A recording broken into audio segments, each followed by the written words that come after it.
여러분 반갑습니다.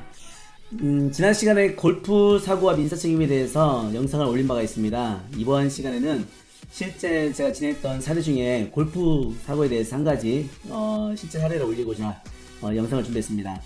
자, 제목부터 보겠습니다. 골프장 무인 카트의 슬관절 충격 골프 사고, 내측 축구인대 파열 이런 사고입니다.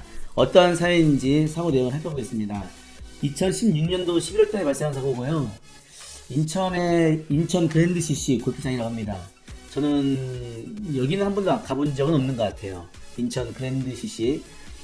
이 골프장에서 무인 카트 레일을 따라 캐디표를 이동시킨 그 무인 카트에 무릎을 친 것 같은데, 무인 카트라고 해서 아예 그 캐디가 없는 것은 아니고 캐디가 있는데 혼자서 4명의 그 골퍼들을 이제 손님들을 챙기다 보니까 체를 들고 왔다 갔다 하는 동안에는 그 카트를 무인으로 해서 자동으로 이렇게 움직이는 경우가 있죠. 그러던 중에 이제 발생한 사고입니다.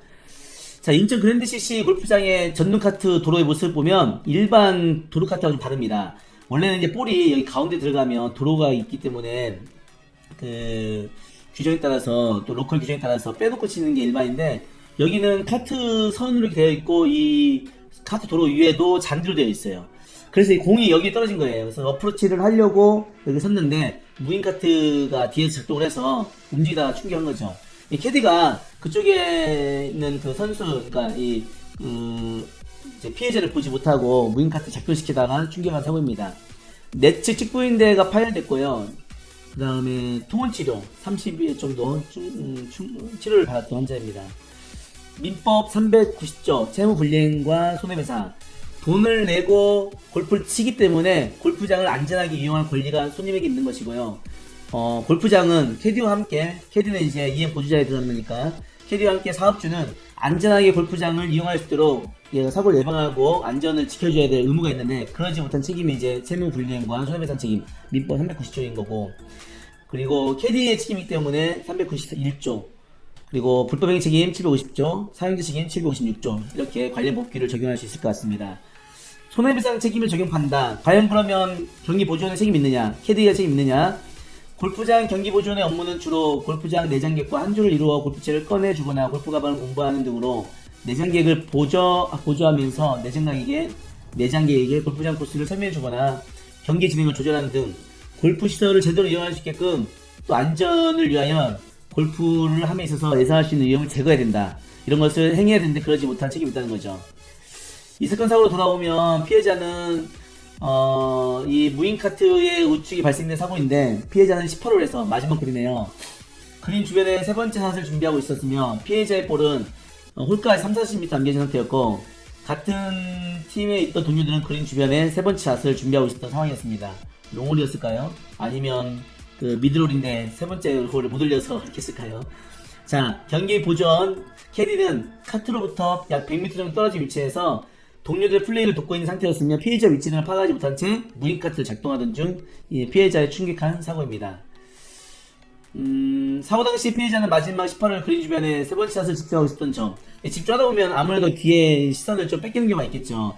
전동 카트의 특성상 소음이 발생하지 않아 움직이는 소리를 들을 수 없었던 점.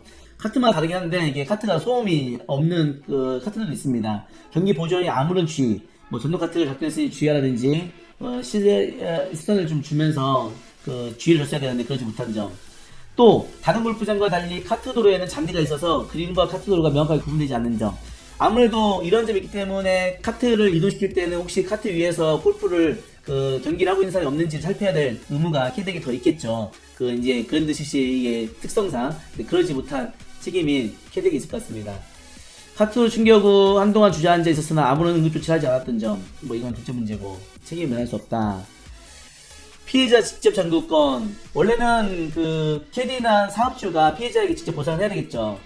하지만 캐디나 사업주가 배상책임 보험에 가입되어 있으면 보험회사에서 보상하고, 피해자는 보험회사에 직접 청구할 수 있는 권리가 있습니다. 왜냐하면 피해자는 가해자에게 돈을 받으려면 그 번거로움이 있을 뿐만 아니라 보험회사에 돈을 지급하면서 줘야 되는데, 보험회사에서 캐디나 사업주에게 돈을 줬는데 그걸 또 제대로 전달 안 할 수 있는 문제도 있고, 여러가지 그런 문제 때문에 피해자가 보험회사에 직접 청구할 수 있는 권리가 있는 겁니다. 이 상법 724조 1항에 보험자는 피보험자가 책임을 질 사고로 인하여 캐디나 사업주가 되겠죠. 생긴 손해에 대하여 제3자가 배상하기 받기 전에 보험금액 전부 일부를 피보험자가 지급하지 못한다. 그러니까 지급하지 못하고 피해자가 직접 지급하라 이거죠. 제3자는 피보험자가 책임질 사고로 입은 손해에 대하여 보험금액 한도 내에서 보험자에게 직접 보상을 청구할 수 있다. 이게 피해자 직접 신고권입니다. 책임의 제한. 저는 전동카트를 작동한 경기 보조원도 책임 있지만 이를 관리 감독한 그 책임을 스스로도 안전을 도모하지 못한 책임을 일부 살펴서 20%는 제한다고 봅니다. 아무래도 이제 카트가 뒤에서 오긴 하지만 앞만 보고 경기할 게 아니라 또 뒤를 살피면서 봤으면 사고를 미연에 방지할 수 있었을 텐데 그런 아쉬움이 있어서 기본가치 20%는 잡아야 되지 않겠는가. 만약에 뒷팀이 날라온 꿍이 맞았다면 지난 시간 우리 골프 사고와 민사 책임을 살펴본 것처럼 그럴 때는 과실 잡기 힘들겠죠. 근데 이런 사고에서는 피해자 과실 한 20% 정도는 잡아야지 마땅할 것 같습니다. 가해자 책임을 80%로 제한해서 했고 법인을 운영했지만 월 현실소득 당시에 미달해서 225만 7천원으로 평가했고 장인은 7.25% 2년 한시 그리고 위자료는 300만원 그렇게 평가해서 1295만원을 평가했던 사건입니다. 골프장 사고가 이렇게 흔치는 않은 것 같습니다. 지난 시간에도 말씀드렸지만 이렇게 카트에 다쳤으니까 이 정도긴 하지만 볼에 맞으면 이런 몸에 맞으면 어디 골절되기보다는 멍들거나 그런 경우도 있고요. 이제 안구나 머리 맞았을 때가 크게 상해되는 있는 경우가 있는 것 같습니다. 그런 경우는 대개는 소송으로 많이 진행되는 경우도 있고요. 그리고 카트에서 떨어지는 사고 이런 사고들 꽤 있어요. 그리고 이제 볼을 쳤다가 이제 뱀에게 물려서 사망하는 이런 사고들 그런 사고 있는데 많이 발생하지는 않은 것 같아서 저도 실무에서 일을 하지만 골프 사고에 대한 보상을 많이 처리하지는 못했던 것 같습니다. 오늘은 골프 사고 실제 있었던 무인 카트에 무릎을 다쳐서 사고 처리했던 사건을 설명을 드렸습니다. 다음에 더 유익한 정보로 또 여러분께 인사드리겠습니다. 시청해주셔서 감사합니다. 고맙습니다.